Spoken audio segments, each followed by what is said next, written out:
kulan wacan oo wanaagsan saaxiibayaal soo dhawaada meel walba joogtaan waxaa idiin soo gudbinaynaa wararkii u dambeeyey ee dagaalada ka socda waqooyiga dalka Itoobiya oo sii karaar qaatay iyadoo wararka halkaasi ka imaanaya ay sheegayaan in kooxda TPLF ay gebi ahaanba burburisay xerihii ciidamada militariga Itoobiya ee ku lahaayeen deegaanka Amxaarada iyadoo kooxda TPLF ay dhawaan soo bandhigtay in ay gacanta ku dhigeen maxaabiis tiro badan oo ay sheegeen inay yihiin ciidamadii halkaasi ku sugnaa ee federaalka Itoobiya dhinaca kale qaxi abid ugu badnaa iyo barakicii ayaa ka socda deegaanka Amxaarada iyadoo halkaasi warbaahinta ay soo tibinayso dadka deegaanka iyo dhammaan shacabka ku dhaqan deegaanka Amxaarada oo qaxaya dhinaca kale maamulka magaalada dhisay oo sheegay in ay magaalada Bandow ku soo rogayaan isla markaana xaalad khalkhal ah ay ka taagan tahay magaaladaasi dhinaca kale waxa cabsi weyn laga muujinayaa magaalada caasimadda ee Addis Ababa iyadoo halkaasi khalkhal amni laga dareemayo sidoo kale waxaan idiin soo gudbin doonaa muuqaalo la yaab leh oo warbaahintu ay ka soo tabanayso deegaanka Amxaarada iyadoo halkaasi muuqaalada ay cadeynayaan burburka iyo barakaca ka taagan deegaanka Amxaarada dowladda Itoobiya oo markii saddexaad afka furatay ayaa sheegtay ama ugu baaqday kooxda TPLF iyo dhammaan kooxaha mucaaradka ah in la joojiyo xabadda isla markaana miiska wada hadalka lagu soo laabto waxayna u muuqataa in dowladda Itoobiya ee uu hogaamiyo Abiy Ahmed ay qaad ka taagan tahay dagaalka kooxda TPLF iyo dhammaan jabhadaha kale ee ka dagaalamaya dalka Itoobiya dhinaca kale maamulka deegaanka Soomaalida oo war-saxaafadeed soo saaray ayaa sheegay in ay cambaareynayaan dagaalada ay kooxda TPLF ku soo qaaday deegaanka Canfarta iyo sidoo kale deegaanka Amxaarada dhinaca kale shacabka deegaanka Soomaalida ayaa war-saxaafadeedkaasi ku tilmaamay mid laga yaxyaxo dhinaca kale waxaa idiin soo gudbin doonaa kooxaha TPLF iyo kooxda OLA oo ku hareeraysan caasimadda dalka Itoobiya Addis Ababa waxaana caasimadda Addis Ababa laga dareemayaa khalkhal amni dhammaan qodobadaasi iyo kuwa kale oo faahfaahsan ayaan halkan idinku soo gudbin doonaa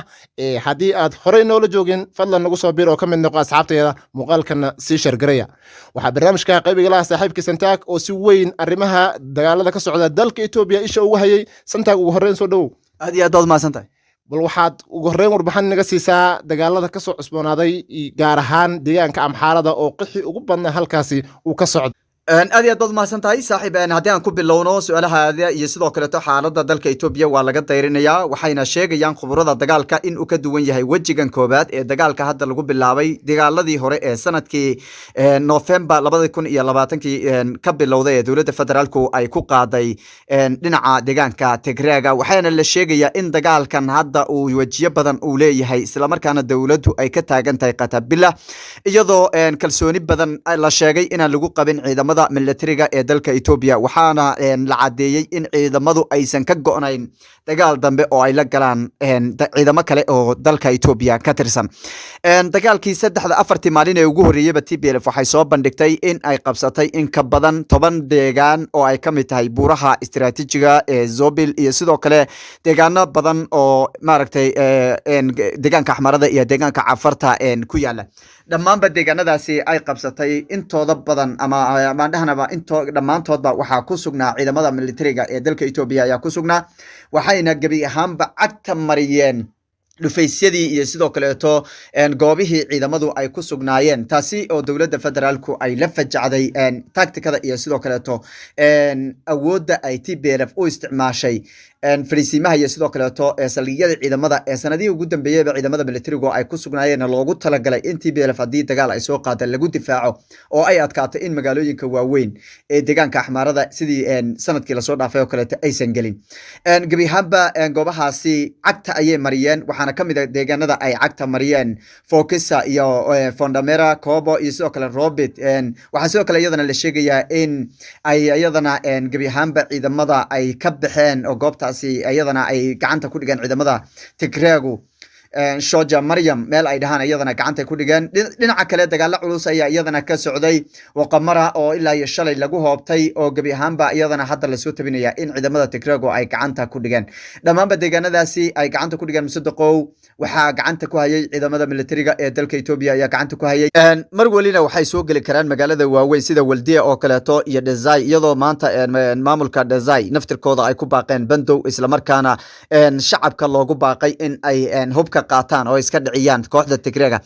sidaan ogeynba dagaalkii sanadkii hore markii ay soo gaadheen agagaarka Waldiya waxa u fududaatay in ay design soo kalaan taasi ayaana si weyn looga cabsi qabaa maadaama cashiro laga qaatay dagaaladii sanadkii hore Tigreega iyo sidoo kale ciidamada militariga iyo kuwa Faano oo iskarabsanaya kala dhaxeeyay waanan ogeyd oo 7 bilood inuu dagaalkaasi qaatay oo ay adkaatay in dowladda federaalku ay awood walba adeegsatay isla markaana ay ku adkaatay in magaalooyinka waaweyn design iyo sidoo kale deegaanadaasi ama ku hareeraysanba in laga saaro oo caasimada deegaanka Xamaarada ay u jirsadeen ba in ka yar 70 kilomitir oo iyada naftirkeeda qax weyn laga dareemay cabsi xoogan in ay soo gali karaan dhinaca kale waxa la sheegay iyada naftirkeeda dagaalkii iyo wadadii ay soo qaadeen ciidamada Tigreegu in ay wadadaasi ay ka leexdeen isla markaana ay laga cabsi qabo in caasimada Addis Ababa dhinaca kale laga soo galo iyagoo xiriir fiican la leh jabhadaha ka dagaalamaya gudaha deegaanada dalka Ethiopia sida ogtahay TPLF waxay sameysay xiriir caalami ah oo ay leedahay jabhadaha ka dagaalamaya gudaha dalka Ethiopia sida jabhada xoreynta Oromia jabhada Gambela jabhada Bishangul Gumus iyo sidoo kale jabhada kale oo deegaanka Canfarta iyo sidoo kale ka dagaalamaya xisbiya mucaarada iyaga naftirkooda aan jabhada lahayn isla markaana xisbiya laakiin mucaarad ah ayaa jira iyada naftirkeeda oo xiriir la leh isla markaana u sahli kara wadooyinka iyo sidoo kale taktikada dagaal iyo sida ay ku soo gali karaan marka gabi ahaanba khuburada dagaalka Ethiopia indha-indhaysa waxay sheegayaan in dagaalkan uu yahay midkii TPLF guusha ku raaci lahaa waa tahay waxaad moodaa dagaalku in wejigii hore uu lahaa uu ka bedelan yahay isla markaana kooxda TPLF ay dardar ku socoto ilaa hadda inta dagaalku socda iyada ku gacan ka sareysa waxay soo bandhigtay maxaabiis fara badan oo ay sheegeen inay yihiin ciidamada militariga Ethiopia maxay tahay sababta mar walba oo ay gacan ka hadal timaado looga awood sareeyo amxaarada marka ay nabad jirtana afkooda iyo qeyladooda looga joogi karin sidaad ogtahay horta Axmaarada waxaa la gumaysanayay ilaa iyo 30 sano ay la gumaysiye ku jireen oo madaxa laga dhakabinayay marka dabcan Axmaarada qaybo kamid ah ayaa la shaqeynaya Tigreega oo u fududeynaya wadooyinka la marayo dagaalkan sidaad ogtahay ba mas'uuliyiinta markii laga reebo Abiy Ahmed iyo la shaqeynaysay ayagu la naas nuujinayo dhaqaaluhu ku socdo markii laga reebo dadka kaleeto shacabka way ku kala jaban yihiin in dagaalka noocan loo adeegsado oo shacabka la baabiyo oo la xasuuqo way ku kala duwan yihiin markii laga reebo dhul yar oo hadda la isku haysto deegaanka Axmaaradu iyagu lahaanshaha ay sameynayaan oo ay sheeganayaan inay lahaanshaha iyagu leeyihiin Tigreeguna ay leeyihiin anagaale oo 30 sano ugu dambeysay Tigreega ay gacanta ku hayeen sidaad ogtahay ba dagaalkan hadda gudaha dalka Ethiopia ka socda waa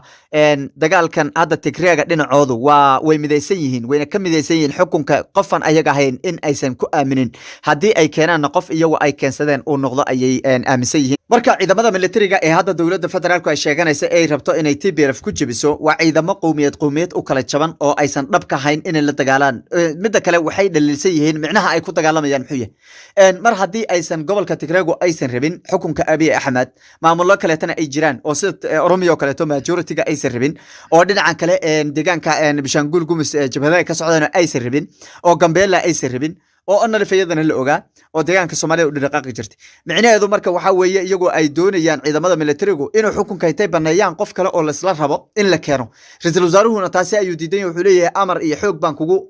bacriminaya oo ku xoog baad ku shaqeynaysaa xoog baad ku ogolanaysaa marka ciidamada militarigu marka way ku kala jaban yihiin ciidamo military oo hadda habaysan oo la dagaalami kara TPLF oo u barbar dhigi kara ma jiraan ay leeyihiin khibrada indhanaysa xaaladda dalka Ethiopia waa tahay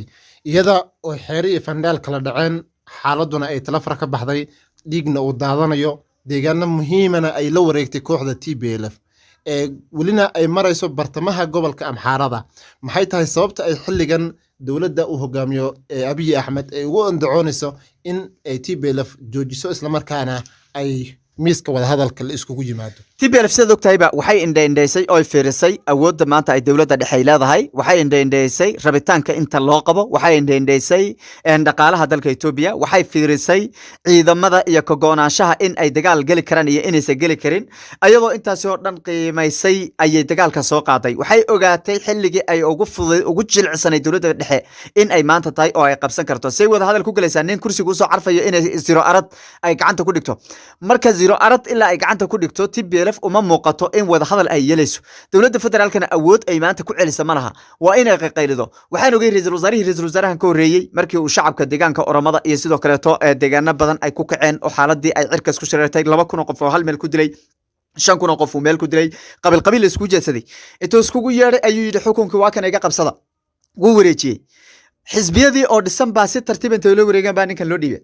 waxaa la rabay xaaladdu markay halkan oo kaleeta marayso miis wada hadal ma taalo waxay ahayd in kursiga uu wareejiyo qofka uu ku wareejiyey ayaa miiska wada hadalka qaban kara oo laga yeelaya isagu shalayto waxaa u muuqata jabhadahani wixii uu shalay sameeyey xasuuqii uu geystay dhibaatadii uu sameeyey mas-uuliintii uu kurka ka wada guray saraakiishii uu ku laayay madaxtooyada wixii oo dhan baa dadka u muuqda maadaama wixii ay u muuqato in isagu xilka intuu wareejiyo waddanka iskaga baxo uu qof ku wareejiyo qofkaasi markaa uu sameeya markaa guddi wada hadallada u qaabilsan kooxuhu marka ay soo jawaabi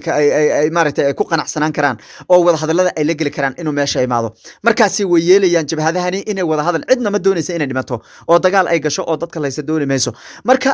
waxaa ka maqan qaabkii loo wajihi lahaa inta isagu uu kursiga joogo ra-iisul wasaare abiy axmedna ogolaan mahayaan TPLF in wada hadal la qabto sababtoo ah waxay arkaan awoodiisa iyo tabaryadiisa iyo meesha ay ka wajaheen ayay arkaan marka waxaa la dhihi karaa gebi ahaanba dowladda federaalku dhexdhexaadinta iyo sidoo kale isku wadista nidaamka federalismka way ku guuldareysatay abiy axmedna cidna wada hadal lama gelayso cid wada hadal la gelaysay ma jirto waxaan loola gelayninba awoodba ma hayo tabar ma hayo ciidamadii baa la isku soo celin layahay ciidamadii baa kala jaban qowmiyad baa loo safan yahay 9 jabhadood baa gudaha dalka Itoobiya ka dagaalamaya argagaxiisa soo gasho Addis Ababa dhexdeeda laga qabanaya oo meel ay ka soo gasheen la garanaynin marka talafara way ka baxday inuu xilka dhiibo bay Itoobiya fata ku qancaysaa jabhadaha kalena ay ku qancayaan Itoobiyana la isku soo celin karaa oo Itoobiya wadaaga lagu dhisi karaa waa tahay haddii aynu dhanka Soomaalida aadno Mustafa Cagjar iyo maamulkiisa waxa ay qorsheynayaan sidii ay ciidamo liyu booliska ugu qaadi lahaayeen goobaha ay dagaaladu ka socdaan waxaan ognahay in galbeedka gobolka City uu dagaal ka socdo sidoo kale deegaano ka tirsan deegaanka Soomaalidana ay cadawga canfartu la wareegeen iyadoo oo taasi ay jirto ay gacmaha ka laabteen indhahan ay ka laabteen maamulka deegaanka ka jira maxay tahay sababta ay ciidamo ugu qorsheynayaan inay u diraan furmaha ama deegaanka amxaarada ee TPLF la wareegtay ilaa jarorta waa meel shawaa loo dhibtay ra-iisul wasaare abiy axmed baa u dhibtay markuu doonuu ka qaadaya amarkuu doonuu siinaya wuxuu doonuu ka yeelanaya waad ogeyd 3 degmo oo galbeedka gobolka City oo dagaal ay ka socdeen oo hal mar aan ciidamo loo dirin markii laga reebo hal mar ciidamo yar oo new police intii la geeyay xasuuqay laga reebo saraakiishii sharafta lahaa ee wadanka u soo halgamay lagu laayay markii laga reebo ilaa jar gacmuhu ka laabtay 3 degmo waxa lagu wareejiyay ciidamada canfarta lagu wareejiyay canfar bay hadda 3 degmo iskale oo lagu wareejiyay oo dadka ku been oo lagu dhamaaday oo xasuuq iyo dhibaato 700 qof 800 qof ay mar walba ka soo sanad walba afartii sano ugu dambeeyay dadkaasi waxba kama harin baa la dhihi karaa ciisi halkaas tegana 2 degmo ayaa loo soo dhiibay maalin dhaweyd oo la yiraahdo Aadan Faarax iyo ninka la yiraahdo Cagjarow labadaas degmo dadka siiyo degmooyinkan ciidamo waxba u dirinaa amaan si xaga ka baxa abiy axmed waad maqlaysay inuu lahaa dagaalku wuxuu u dhaxeeyaa ciisi iyo niman la yiraahdo canfar buu u dhaxeeyaa Soomaali iyo uma dhaxeeyaa canfar buu yiri wixii waa la siyaasadeeyay in Cagjarna waa la xukumaa isaga iyo kan gudoomiye ku xigeenka xisbiga BB Aadan Faarax ee laga soo doortay galbeedka gobolka City labadooduba marka waa raaci waxbaa loo dhibtay wixii loo dhibtay fulinayaan rag damiir Soomaaliyeed uu ku jiro oo shacabka Soomaaliyeed matali kara maaha waa rag xukunkooda iyo kursigooda ilaashanaya meeshii loo dirana qabanaya waxaad ogeyd sanadkii la soo dhaafay 2022 dagaalkii socday in ciidamada new police loo diray deegaanka axmaarada la geeyay furimaha hore ee dagaalka ilaa iyo ay ka dagaalamayeen buuraleyda meesha ugu darnayd ay ka dagaalamayeen ciidamada waxaaba laayo xasuuqay ciidamada canfarta ay ka garab dagaalamayeen intay soo cararaan dagaal ka soo cararaan bay dhabarka ka saarayaan ciidamada new booliska markay baabeen baa waxay cabasho dirsan wad maqlaysay in new boolisku ay hawada qabsadeen qayladooda la soo gaadho ciidamadii axmaarada bana laynayaba dagaalkan marka Ethiopia kama midaysna in dagaal TPLF lala galo ciidamadan axmaarada naftirkooda raali kama aha wax yar oo dhul ay isku haystaan mooyane raali kama aha Tigreegu Ethiopia kala badh baa doonaysa inay dib loo soo celiyo xisbigooda dib loo soo nooleeyo waxay leeyihiin dawlado caalami ah oo dabada ka riixaya Mareykanka oo ugu horkacaya dabada ka riixaya Suudaan baa dabada ka riixaysa Masar baa dabada ka riixaysa lacagta Ilaahay oo dhan baa meesha la isku keenay ayadoo cuna qabatay saaranta yaa dollarka leeyahay ku sameeysta halka intii agabkii wixii lagu geeyay marka meesha waxa weeye dawlad deegaan hadda la sugo oo mas'uuliin la sugana ma jirto ayagu waxay u sacabatumayaan hadba kiik la keeno ayaa ka keenan buu sacabatumaya marka Cagjar waxa keensaday abiy axmed baa keensaday oo sacabatumaya TPLF markay soo laabatana kay soo magacawdo ayaa u sacabatumaya waad ogeyd Cabdiilay inuu horkacayo uu lahaa aabaheen baa dhintay uu lahaa meeshii waxaynay ooyay markuu manazara uu dhintay marka maamul damiir le ma imaanin balse insha Allah Soomaalidu uu ku dhex jiraaye uu ka soo dhex bixi doonaa waa tahay dhinaca kale waxay goordhow soo saareen maamulka deegaanka Soomaaliyeed war saxaafadeed kaasi ay ku cambaareynayaan dagaalada ay TPLF ku soo qaaday maamulka canfarta iyo sidoo kale deegaanka amxaarada waa sida ay hadalka u dhigeen haddaba warkaasi war-saxaafadeedkaasi ay soo saareen maamulka deegaanka soomaalida ma aysan farax gelin shacabka deegaanka soomaalida guud ahaantiiba waxayna shacabku sheegeen in ay war-saxaafadeedkaasi yahay mid laga yaxyaxo oosan ku habbooneyn qabka iyo jiritaanka ummadda deegaanka soomaalida in maamulka canfarta iyo amxaarada la cambaareeyo wixii haysta ama maamulka ama dagaalada halkaasi ka socda iyadoo aan ognahay in dhibaato weyn ay inagu hayso canfari in dhibaato ayada soo gaadhaayay laga naxo ama maamulkeen ay ka naxaan aad bay shacabka deegaanku arrintaasi ay ugu tilmaameen marka haddaba sida aragtaa horta canfari dhibka ay nagu hayso waa dhib ay raalli ka yihiin mas-uuliyiinta hogaaminaysa dowlad deegaanka soomaalida mar haddii ayagu ay raalli ka yihiin oo mas-uuliyiintu ay raalli ka yihiinna dhib lama dhaho kaasoo kaleeto dhib waxaa la dhahaa midka ay shacabka iyo dowladda iyo mas-uuliyiintu ay ka wada midaysan yihiin oo ay u arkaan inuu dhib yahay cayni cagjar iyo ninka aan kuu sheegay hore usoo sheegay la yidhaahdo aadan farax ee ah gudoomiye ku-xigeenka xisbiga b b uma arkaan dhib inuu yahay xasuuqa galbeedka gobolka city ka socda aadan faarax mar walba shir buu soo istaagaa wuxuu cambaareeyaa tigreega dagaalka ay soo qaadaan wuxuu cambaareeyaa dilka ka dhaca axmaarada dhexdeeda wuxuu cambaareeyaa dilka oromiya ay geystaan wuxuu cambaareeyaa dilka ka dhaca bishaagul gumus wuxuu cambaareeyaa dilka ka dhaca gambeela wuxuu cambaareeyaa dilka ka dhaca shucuubta koonfureed wuxuu cambaareynayaa dilka ka dhaca ee canfarta loo geysto ayuu cambaareynayaa laakiin dilka walaaladii iyo reerkooda loo geysto ma cambaareynayo waxaa marka taasi kugu daliila markaasi oo kaa tusinaysaa ood ka fahmi kartaa in dhibaatada canfari ay soo qaadeen ciidamadooda ay soo qaadeen ay tahay mid mas-uuliyiinta ugu sarreysa dowlad deegaanka soomaalidu ay raalli ka yihiin waxay raalli kaloo oga yihiin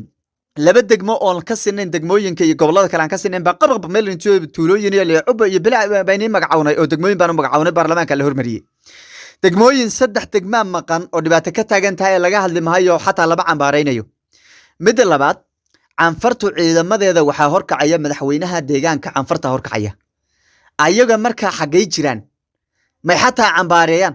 may af ku dagaalamaan may shacabka ku garab istaagaan xataa loo af ku garab istaagaan marka micnaheedu waxaa weeye dagaalka galbeedka gobolka city ka socda waa dagaal haysta shacabka kaliya waa guuldarro iyo waxa weeye usoo hoyatay iyo dhibaato usoo hoyatay shacabka Soomaaliyeed 4 sano ee ugu dambeysayna dowlad deegaan la sheego maba jirinba aad iyo aad daawadayaal intaasaan kusoo koobnaa barnaamijka koobnaan ku falanqeynayna xaaladihii u dambeeyey ee dagaalada ka socda waqooyiga dalka Itoobiya iyadoo halkaasi wararka ka imaanaya ay sheegayaan in kooxda TPLF ay gabi ahaanba la wareegtay deegaanka amxaarada iyadoo halkaasi farsamihii ciidamada ee militariga Itoobiya ay burburiyeen dhinaca kale waxaa halkaasi laga soo sheegayaa qax iyo baraka xooggan inuu ka socdo oo deegaanka amxaarada shacabka ku dhaqan ay qaxayaan waxaa sidoo kale cabsi xooggan laga muujinaya magaalooyinka kale ah ee magaalada Addis Ababa ee caasimadda dalka Itoobiya iyo sidoo kale magaalada Dhisay iyo gobolka Waldia caasimadiisa Waldia oo iyana laga soo sheegaya halkaasi cabsi xooggan oo la xiriirta in dhawaan ay soo gaaraan dagaalada halkaasi ka socda guud ahaan wixii ka soo kordhay dagaaladaasi iyo wararka Itoobiya halkan ayaad ku maqli doontaan waxaan idin soo gudbin doonaa wararkeena dambe tan inta wararkaasi aan ka gaarino waxaan idinkaga tegaynaa sidaas iyo nabadgelyo